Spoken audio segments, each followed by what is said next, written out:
Good morning. Hi. Well, today we have Paige with us, and I'm so excited. I remember the first time I met Paige was at a studio in North Little Rock, and she has to be at least 10 years younger than me or more.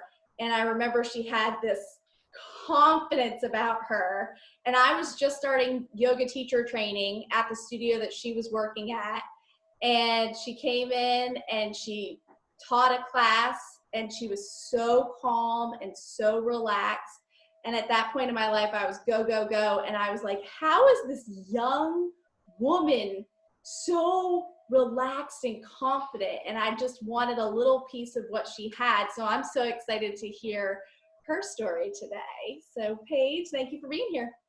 Thank you for having me. Yeah, I want a little piece of what she had. I'm thinking that you are just a Energizer bunny. Like, you are life in living form. I know that sounds kind of redundant, but good morning, afternoon, evening, whenever you're watching this. I don't know, listener. My name is Paige. I identify as a yoga teacher. I'm not actively teaching yoga in this moment, in this season of my life, but I've been teaching for about 6 years. No, 7 years. I don't keep track. 7 years, and I originally went through training in Kansas with my first teacher, Jennifer Martin, and then moved to Little Rock and went through teacher training in North Little Rock with Stacy Reynolds, and yeah, then completed training, and it's taken a whole different journey. Taken a whole different journey. You mentioned 10 years younger. I don't even know your age, so I really don't know. I'm about to turn 27 next week, so I'm not sure where that puts us, but yeah, 27. Yeah. We wanted to talk about, is there anything in my introduction I should tell people that I'm missing? No, anything you don't know. You want to share with us? I'm really excited to be here. No, I feel like it's more the content of what we're discussing and not really anything around me discussing it that's vital to the conversation. Let's talk about hope and renewing hope with yoga. Yeah, through yoga, with yoga, however you want to phrase that. Okay. This is a really interesting question because I thought about, or just topic, it's so timely, right? Hope in hard times. And I feel like you prompting me to have this discussion with you kind of like forced me to that edge of, where do I stand with hope? Because I've never really had to articulate it. You can find this sense of understanding in yourself and kind of like come to terms with your own sense of hope, or having recognition for your hopelessness. But how do you articulate it and discuss it with someone? It's not something I often do. Maybe folks in like faith communities do, or religious circles. But it was good. I'm excited to talk about this with you. So I think I was really chewing on this, and I really wanted more of a container to talk about it in, because I thought like this can go so many different avenues, and like, is it micro, is it macro, is it within, is it in the collective, is it, like, in what application do we want to talk about it? So I guess, could you give me a little clarity on like the full thought, and then we'll just see where it goes. My thought is that you will tap into your yoga and within your heart, and whatever is coming to you will be what a listener or listeners need to hear? That's so vague and so you, and I love it. I teach. Okay, just go with it. Well, it's sort of all one. When I was like holding it in my heart, it was all one notion, but it kind of came out in had different expressions. And I thought about like big picture hope feeling for me, just like this annoying little virtue that people have. It just feels like sort of hallmarky, but more just like, yeah, have hope, have hope. And I've always struggled with rather kind of finding my own understanding with that. And so that's what I was telling, like having to get really clear and articulate on what it is I view and feel about it was really important. And having this understanding of it that is more of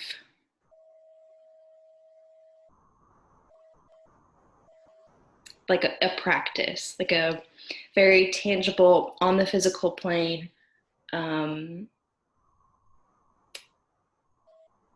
masculine, like visualizing, but I have a very masculine energy in that it's active, and it is not this like mentality. I mean, it is a mentality that you have, but it kind of bringing it into form more of hope is this way I live my life. And it kind of makes me think about people that will like post things on social justice but then not do anything, and it's kind of that same mentality. It's like I advocate for hope but then I don't advocate for hope, you know what I mean? Mm-hmm. Yeah. It's like I want you to say something. And I want you to shine your light bright. Together we can. And so it's more of this like in the world, in your walk, it's your practice, it has energy to it. And so then that naturally I reflected back on like it's your yoga practice, right? Of like it's something you actively do every day, and it's in your walk, and it's in every decision that you make. I've heard, so I was trying to remember who I heard say this, and maybe Danielle Laporte, but saying that every choice you make is your opportunity to invest in your future, and let that kind of inform every decision you make. And I think that kind of goes hand in hand with this, is like every decision you make is, or at each moment, each move, each situation you kind of enter in or season you transition into is your opportunity to kind of carry that sense of hope within yourself of I am investing in my future in the sense that I have hope for what will be. And I don't even want to like touch into what that might be because it'll be different for everyone. But this knowing within yourself that you'll continuously show up for yourself, and having hope in that, that your practice will be there, and that my practice will be there, and that I will stay devoted to my practice.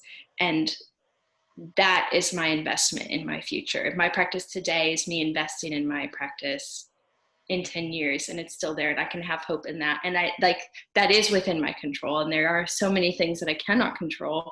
And I mean, we were discussing about it, but it's like if today is not the perfect example of that it's like there's all of these variables and it just is. It just is, it's soupy and you can't, messy, and you can't do anything about it. But what you can do is like, how will I be? And kind of like bringing that down to something very like physical is like, how will I hold my spine in this posture? And how can I hold my spine in this posture? And how can I orient my limbs and everything around that spine? And then to zoom out on that, it's like, how can I hold my spine in this season? And how can I orient things around me to kind of support that? Does that make sense? I loved it. It was Way. so beautiful and profound. And it was because you did what was coming to your heart and soul. And each interview is going to be completely different. And I'm so grateful It sure will. that you went there. Yeah. Yeah. I also thought about the more I kind of like chewed on it, this the the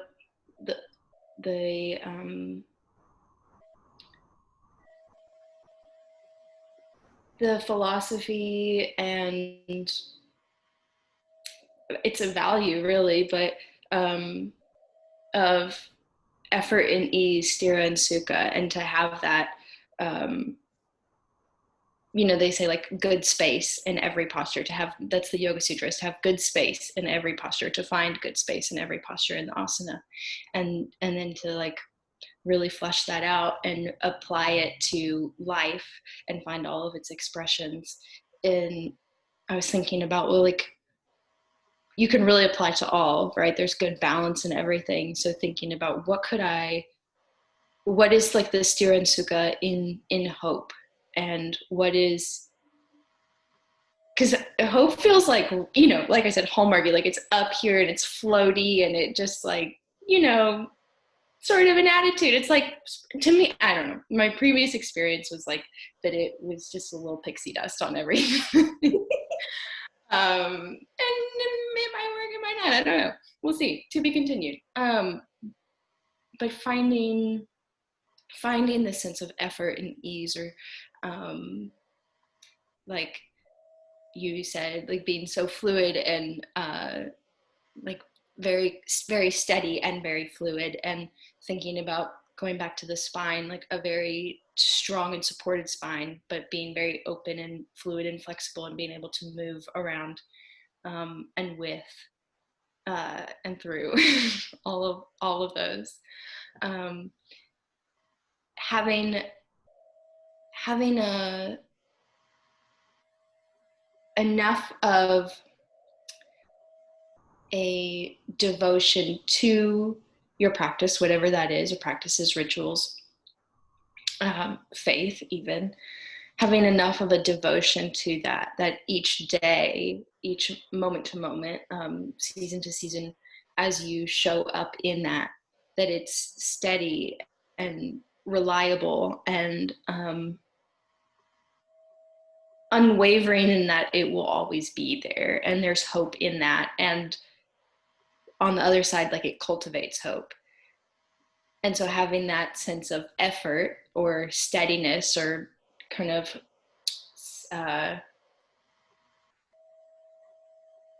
like kind of inertia to it, like grounded, but then the freedom that having hope creates for you, for someone, it's almost like, because there is inertia in this, because there is inertia in my hope, and that what will be, and I will show up as I show up, and what I'm devoted to will be there, at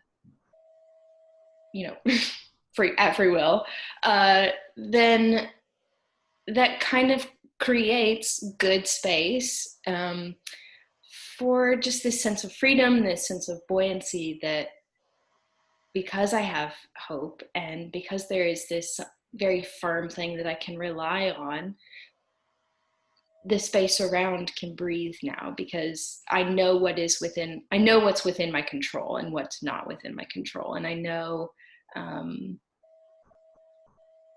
it's like kind of knowing what tools you have to work with, and uh, I guess the sense of the ease and the flexibility in that would be knowing that there's good, I'll just say, knowing that there's good space to work with, and that there's room to move and breathe, and freedom to feel, and joy and light and buoyancy in that. I think Yeah. what you're sharing is so profound for these times with everything that's going on in 2020. Well, but I'm like, even as I'm saying that, I'm like, but what does that look like day to day? Like, I'm challenging myself, and I get like, the only way I personally can wrap my mind around it is like,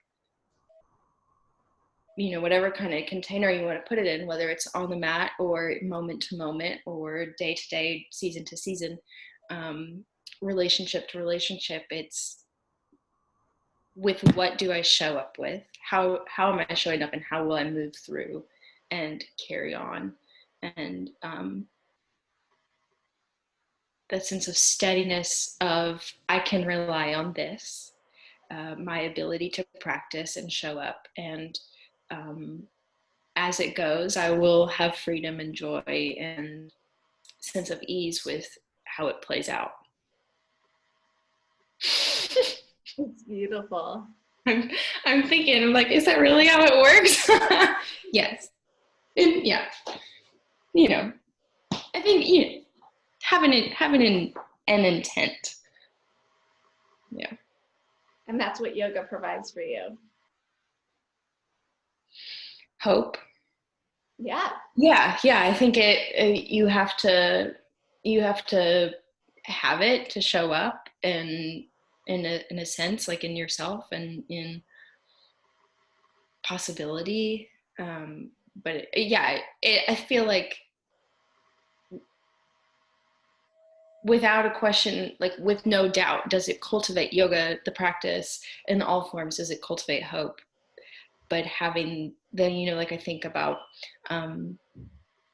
hopelessness and despair and depression, and like the inertia of that, and how just, like, if you yourself, or if you know anyone who has worked with being depressed and the sense of depression, it's like the chances that they're going to get on their mat, right? Like, it's probably small. And what that practice will look like will have inertia to it. And so kind of thinking through, like, how do we cultivate the hope within ourselves to get to a practice, whether on the mat or just like in a moment, to be able to like amplify that hope and cultivate more. And it won't be a grand gesture, but it's like that moment to moment, like, I am devoted to forward movement, and like, maybe this inertia stays here, but let's shake it up a little bit. Like, I don't want to be depressed, but I know that that's where I'm at, so let's like move with it, kind of thing. Yes. Yeah. Awesome. And so in the past, have you utilized this tool of yoga to get through seasons of depression and things of that nature? Yeah. I think yoga for mental and emotional health is one of the best tools. I firm believer that like, yoga asana for sure has to, not exclusively yoga, but movement has to be a part of healing and finding a path forward, just because so our body is our container and holds so much for us, and does such a great job of allowing us to, mentally and emotionally deal with so many other things, and the body just kind of holds on to the rest of it for us.